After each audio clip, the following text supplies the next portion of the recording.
Welcome back to my channel. So आज मैले फेरि टर्न रेसियो र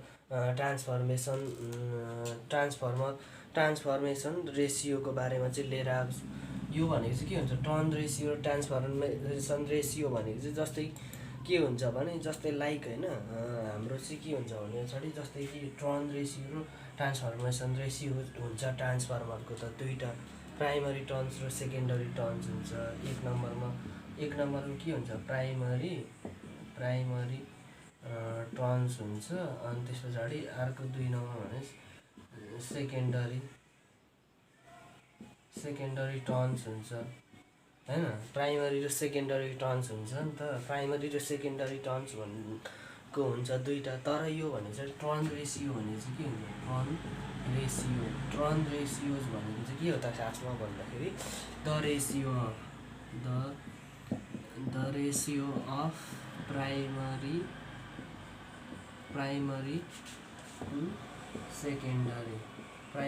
to secondary turn TURN is called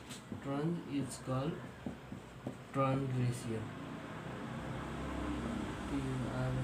turns ratio के हुन्छ भने सर जस्तै कि प्राइमरीदेखि सेकेन्डरीको टर्न्सको रेसियोलाई प्राइमरी टु सेकेन्डरी टर्नको रेसियोलाई नै हामीले के भन्छ, टर्न रेसियो भनिन्छ क्या। अनि त्यस पछाडि हाम्रो यो भनेको चाहिँ जस्तै कि द्याट इज के हुन्छ भने पछाडि टर्न रेसियो भनेको चाहिँ के हुन्छ भने पछाडि टर्न रेसियो भनेको हाम्रो के हुन्छ, N1/N2 हुन्छ क्या। N1/N2 हुन्छ क्या। N1/N2 भनेको जस्तै कि N1/N2 भनेको चाहिँ हाम्रो टर्न रेसियो भइदियो। प्राइमरी र सेकेन्डरी हाम्रो टर्न्समध्ये टर्न रेसियो भने चाहिँ the ratio of the primary to the secondary turn is called turn ratio हुन्छ। यो भने चाहिँ यो प्राइमरी हो, यो सेकेन्डरी टर्न्स भइदियो। हाम्रो ट्रान्सफर्मेसनमा चाहिँ यो भइदियो। यति भइदिइसके पछाडि प्राइमरी टु सेकेन्डरी भइदियो। सो अनि अबको केसमा चाहिँ हामीले चाहिँ के गर्नुपर्छ भने जस्तै कि अब ट्रान्सफर्मेसन रेसियो भनेको चाहिँ के हुन्छ, टर्न रेसियो र ट्रान्सफर्मेसन रेसियो क्या फरक हो। ट्रान्सफर्मेसन रेसियो भनेको चाहिँ के हुन्छ भने पछाडि प्राइमरी टु सेकेन्डरी छ। यहाँ यो एकदमै सेन्टेन्समा चाहिँ एकदमै फरक हुन्छ है, एकदमै थाहा हुनुपर्ने हुन्छ। यो कुरामा चाहिँ एकदमै फोकस गरेर पनि हेर्नुपर्ने हुन्छ, किनभने थोरै ल्याङ्ग्वेजले नै यसको लागि धेरै प्रभाव पारिरहेको हुन्छ क्या। सो त्यस कारण चाहिँ अबको केसमा चाहिँ हाम्रो टर्न रेसियो भन्ने त गरियो। अब ट्रान्सफर्मेसन रेसियो भने चाहिँ के हो, ट्रान्सफर्मेसन रेसियो भनेको चाहिँ के हुन्छ, रेसियोज भनेको चाहिँ के हुन्छ त, टर्न रेसियो भनेको त्यो हो भने जस्तै कि द रेसियो अफ के हुन्छ, the ratio of secondary to primary secondary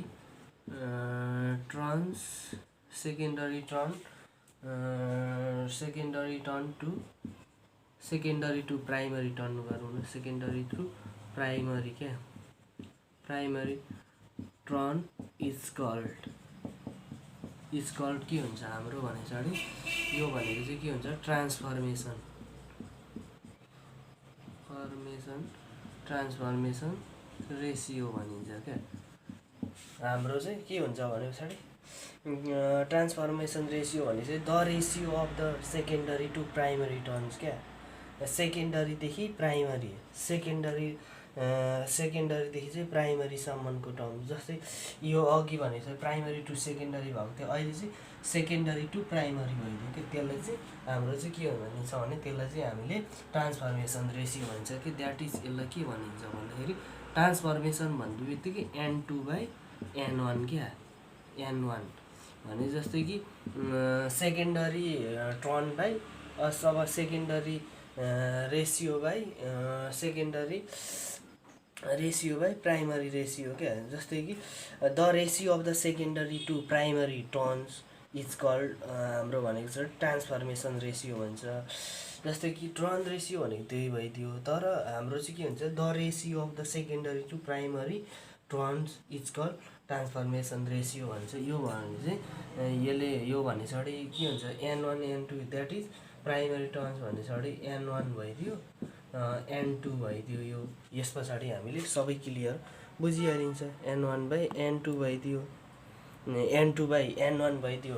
turn ratio भनेको n1/n2 अनि ट्रान्सफर्मेसन भनेको n2/n1 भइदियो।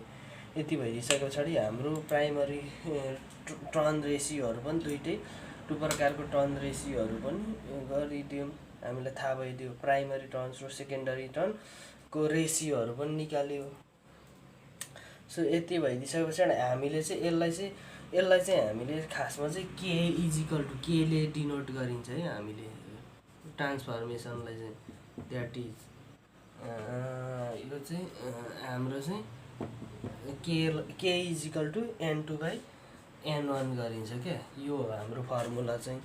यसको चाहिँ n2/n1 भइदियो, के इजिकल टु चाहिँ त्यो गरिन्छ। So thank you everyone.